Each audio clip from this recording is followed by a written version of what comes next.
mga marikay, good morning. At ngayon mga marikay, ay maaga tayong gumising dahil mga marikay ay maglalaba tayo mga marikay.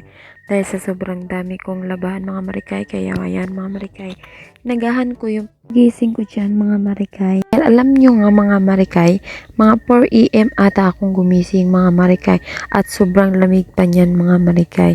At yun na nga mga marikay, umaga akong gumising mga marikay dahil sa dami kong labahan mga marikay. At kailangan mga marikay ay maaga din ako matapos sa akin paglalaba mga marikay.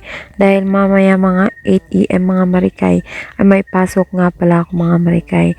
Kaya sabi ko mga marikay dahil wala naman trabaho yung mister ko, maglalaba na lang ako at siya yung magbabanday sa anak ko ngayon mga marikay. Dahil sa wala naman siyang trabaho. Dahil sayang din naman mga marikay kapag hindi din ako papasok ngayon, sayang yung oras mga marikay. At yun na nga mga marikay, binibilas-bilisan ko yung pagbabanlaw ko dyan mga marikay dahil sa mag-iilang oras na lang ay mag-8 AM na mga marikay.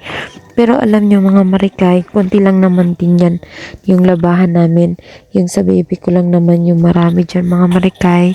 At ayun na nga marikay, nilagay ko na sa hanger yung iba mga marikay para pag umulan mga marikay ay madali lang natin kukunin mga marikay. At saka alam nyo mga marikay, matipid nga pala ako ngayong buwan na to mga marikay sa pampers ng aking anak mga marikay dahil sa wala tayong pambili. At saka alam nyo mga marikay, laging umuulan dito sa amin mga marikay, kaya din maaga akong naglaba mga marikay. Ayan mga marikay, sinampay ko na yung damit ng aking mga baby or yung pampers niya mga marikay dahil sa medyo mainit-init na mga marikay at masakit na din sa balat natin yung init mga marikay. At yun na nga mga marikay, ay sa oras na yan mga marikay ay alam nyo ba mga marikay kung sino yan magbubuhat ng baby ko ay mismo yung lolo niya mga marikay. At nagpapasalamat ako sa tatay ko mga marikay, di kahit busy na lang man ako, wala dyan yung mister ko dahil yung bulo niya mga marikay ay pinahait or ano ba yung tawag dyan, basta yun, pinahait lang yung alam ko yun yung sa Bisaya mga marikay. Dahil nga pala mga marikay, sabi niya may trabaho daw siya ngayon, pero yun na nga mga marikay, ilang oras na rin siyang nakabalik. At sabi ko dahil sigurado wala naman kayong trabaho ngayon ay mag-aaral na lang ako. At yan mga marikay, pagpasok ko nga pala mga marikay, nakita ko yung baby ko, ang ganda ng tawa niya mga marikay. At sobrang basang-basa niya mga marikay.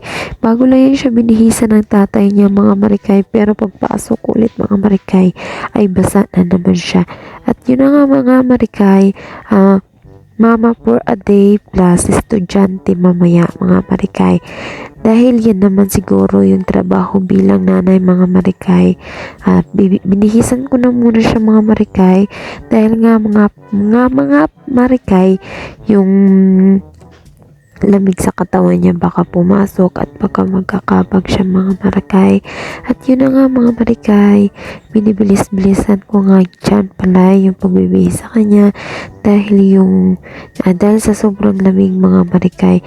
At pagkatapos ko siyang binihisan mga marikay ay pinadidi ko na siya mga marikay dahil sa gutom na siguro siya mga marikay.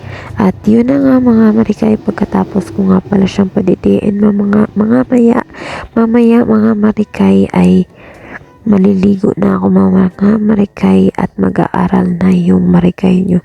Hindi pa naman huli ang lahat mga marikay na mag-aaral tayo dahil yung iba nga mismo, yung iba nga dyan marami ng anak pero gustong-gusto pa rin nila mag-aaral kahit matanda. Ako pa kaya na bata pa na gustong-gusto ko ding mag-aral. Hanggang doon na lang mga marikay ang aking pag-vlog. Huwag kalimutan mag-like, share, comment, and click notification bell para updated kayo sa bago kong video and pa-subscribe. And then, bye-bye. Love you. Mwah, mwah, mwah.